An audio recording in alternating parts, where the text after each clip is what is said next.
Hello everyone. हम आपको भौतिक विज्ञान के इस अध्याय में कूलाम नियम तथा वैद्युत क्षेत्र पढ़ाएंगे। इस अध्याय में हम देखते हैं कूलाम नियम।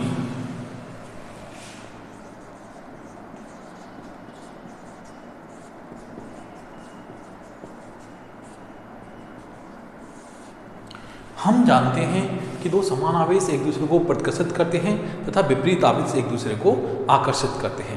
कूलाम ने इस विषय में एक नियम दिया था जिसे हम कूलाम नियम कहते हैं। सन 1775 में फ्रांसीसी वैज्ञानिक कूलाम ने प्रयोगों के आधार पर दो आवेशों के बीच कार्य करने वाले बल के संबंध में एक नियम दिया था जिसे हम कूलाम नियम कहते हैं। दो स्थिर बिंदु आवेशों के बीच लगने वाला आकर्षण बल अथवा प्रतिकर्षण बल दोनों आवेशों के मात्रकों के गुणनफल के अनुपाती और उनकी बीच की दूरी के वर्ग के व्युत्क्रमानुपाती होता है। यह बल दोनों आवेशों को मिलाने वाली रेखा के अनुदिश कार्य करता है। मान लीजिए ये पॉइंट ए है, ए पर चार्ज Q1 है और ये पॉइंट B है, B पर चार्ज Q2 है। A और B के बीच की दूरी R है। दोनों आवेशों के बीच कार्य करने वाला बल इन दोनों आवेशों के मल्टीप्लिकेशन के इक्वल होगा Q1 इंटू Q2 और दोनों आवेशों के बीच कार्य करने वाला ये बल इनके बीच की दूरी के वर्ग के व्युत्क्रमानुपाती होता है। यह समीकरण 1। ये समीकरण 2। जब हम दोनों समीकरण को मिलाते हैं तो हमें जो फोर्स है Q1 into Q2 over R square प्राप्त होता है। जब हम इस अनुक्रमानुपाती साइन को हटाते हैं तो यहाँ पर एक अनुक्रमानुपाती कांस्टेंट इंट्रोड्यूस होता है। अनुक्रमानुपाती नियतांक इसमें हम लगा देते हैं Q1 into Q2 over R square, जहाँ के अनुक्रमानुपाती नियतांक है।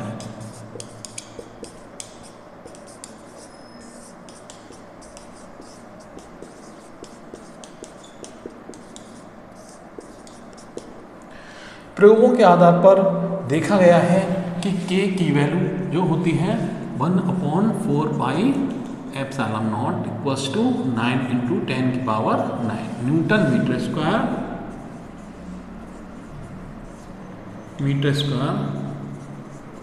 ओवर कूलाम स्क्वायर आती है। यहाँ पर एप्सिलॉन नॉट निर्वात की विद्युतशीलता है।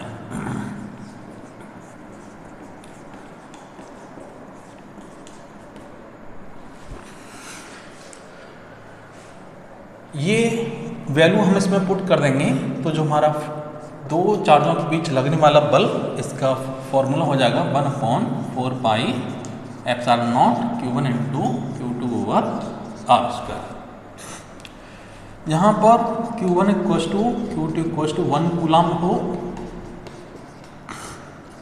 R इक्वल्स टू 1 मीटर हो, तो इनके बीच जो कार्य करने वाला बल होगा 1/, ये आएगा आपका 9 इंटू 10 की पावर 9 न्यूटन।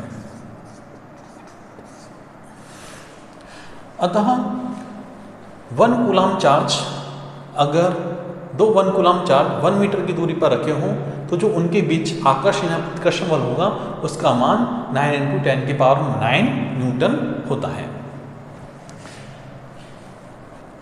यहाँ से अब हम कैलकुलेट करते हैं, अगर मान लीजिए ये जो चार्ज हैं निर्वात में या वायु में न रखे होकर किसी भी माध्यम में रखे हों तो हम यहाँ पर उस माध्यम की परमिटिविटी को यूज़ करेंगे। यदि चार्ज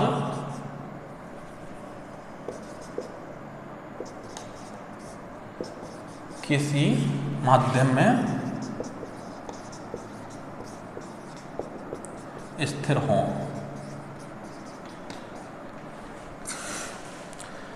तो हम उस माध्यम की विद्युतशीलता को लगाते हैं 1/4 pi epsilon Q1 into Q2 over R square. Epsilon equals to K epsilon naught. K की वैल्यू हम निकालेंगे यहाँ एप्सिलॉन ओवर एप्सिलॉन नॉट, जो कि माध्यम में विद्युतशीलता और निर्वात की विद्युतशीलता का अनुपात है। के को हम विशिष्ट परावैद्युता कहते हैं, जहाँ के विशिष्ट परावैद्युता है।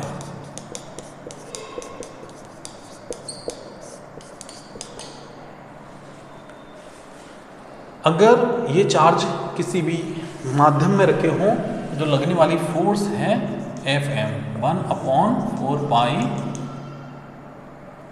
के epsilon naught, epsilon equals to Q1 into Q2 over are square. यहाँ एप्सिलॉन की जगह के एप्सिलॉन नॉट पुट कर दीजिए।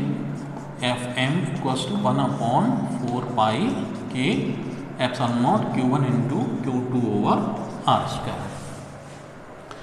इन दोनों इक्वेशन को हम डिवाइड करें F ओवर Fm, इसकी वैल्यू के इक्वल आती है।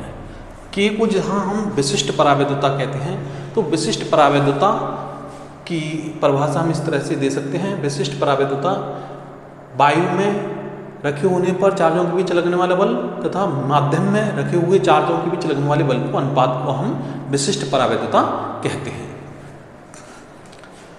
अब हम यहाँ पर एप्सिलॉन नॉट का मान कैलकुलेट करेंगे। नेक्स्ट देखते हैं हम एप्सिलॉन नॉट का मान किस तरह से कैलकुलेट करते हैं।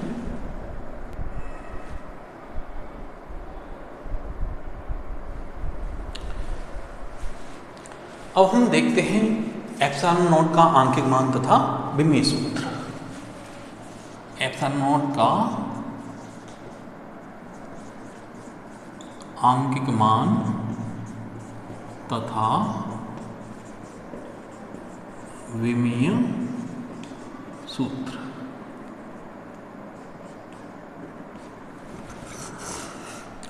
यहाँ से 1/4 पाई एप्सिलॉन नॉट की वैल्यू 9 इंटू 10 की power 9 newton metre square over coulomb square आती है। यहाँ से एप्सिलॉन नॉट की वैल्यू को कैलकुलेट करिए। 1/4 पाई 9 इंटू 10 की पावर 9, 1/4 इंटू 3.14 इंटू 9 इंटू 10 की पावर 9। यहाँ से हम कैलकुलेट करते हैं 8.85 इंटू 10 की power -12 coulomb square over newton metre square.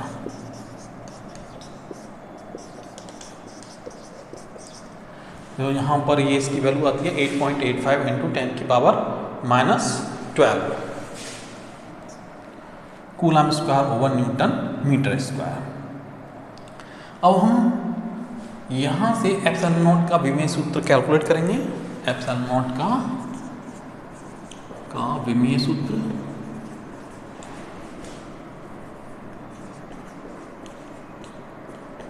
देखिए, जो फोर्स का फॉर्मूला है ये इक्वल होता है 1/4 pi epsilon not Q1 into Q2 over are square.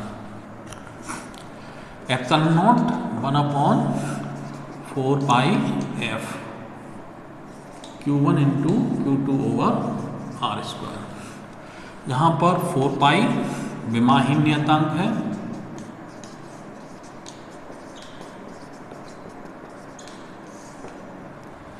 यहाँ पर हम एप्सिलॉन नॉट की विमा कैलकुलेट करेंगे, तो Q इक्वल्स टू होता है IT। Q equals to IT, I की एम्पियर और T की समय सेकेंड, तो आ जाएगा AT। Q दो चार्ज हैं तो A2 T2। अब यहाँ पर 4 पाई विमाहीन नियतांक है। फोर्स F इक्वल्स टू होता है MA मास इंटू एक्सीलरेशन, जहाँ मास को हम m से डिनोट करते हैं और L a होता है मीटर पर second square, metre L t-2। तो ये फोर्स की विमा है mL t-2। फोर्स की विमा हम यहाँ लिख देंगे mL t-2। अब R इसकी जो विमा होगी वो L2I है। अब देखिए यहाँ से ये आ जाएगा m-1 l-3 T4A2, ये इसकी बेमा आ जाएगी किग्रा -1 मीटर की पावर -3 सेकंड की पावर 4 एम्पियर स्क्वायर। तो ये हमारी एप्सिलॉन नॉट का मान, अंक का मान तथा बेमा, इस तरह से हम कैलकुलेट करते हैं।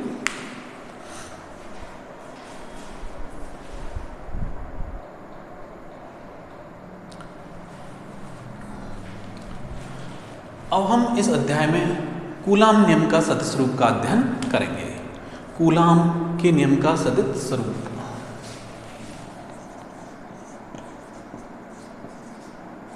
कूलाम के नियम का सदिश स्वरूप।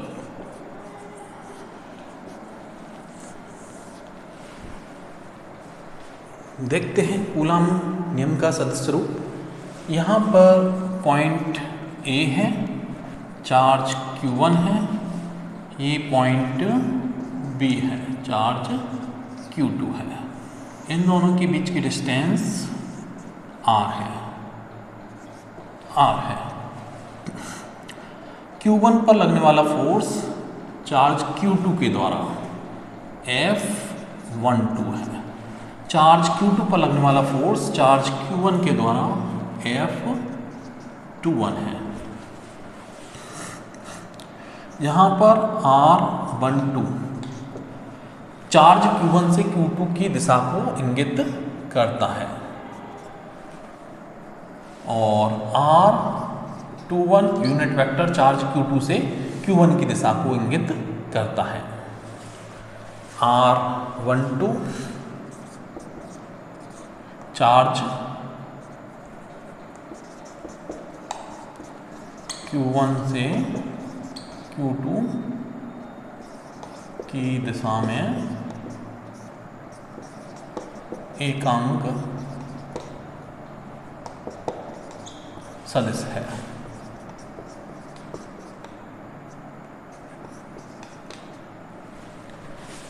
R21 चार्ज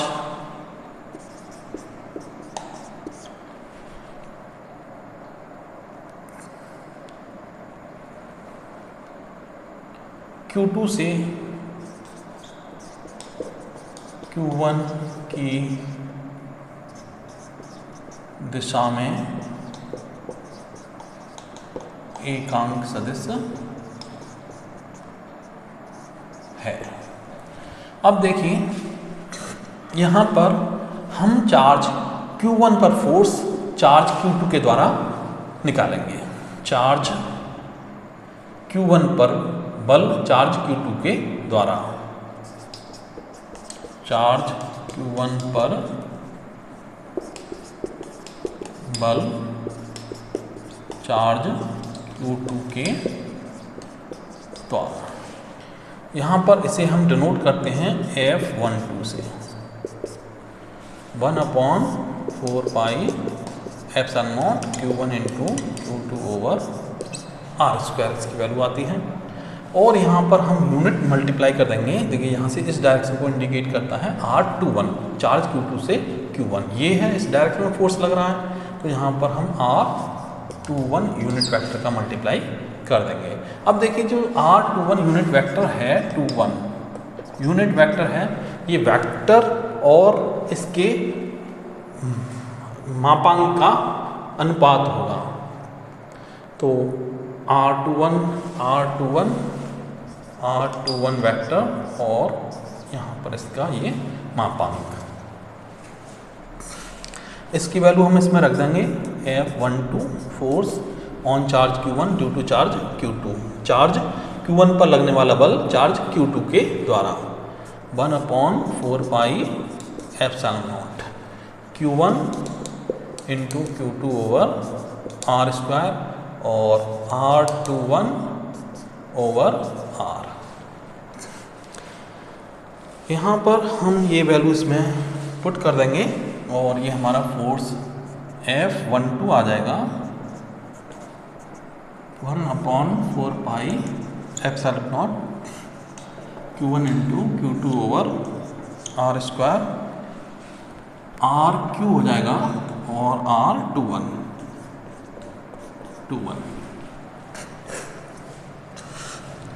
अब हम देखेंगे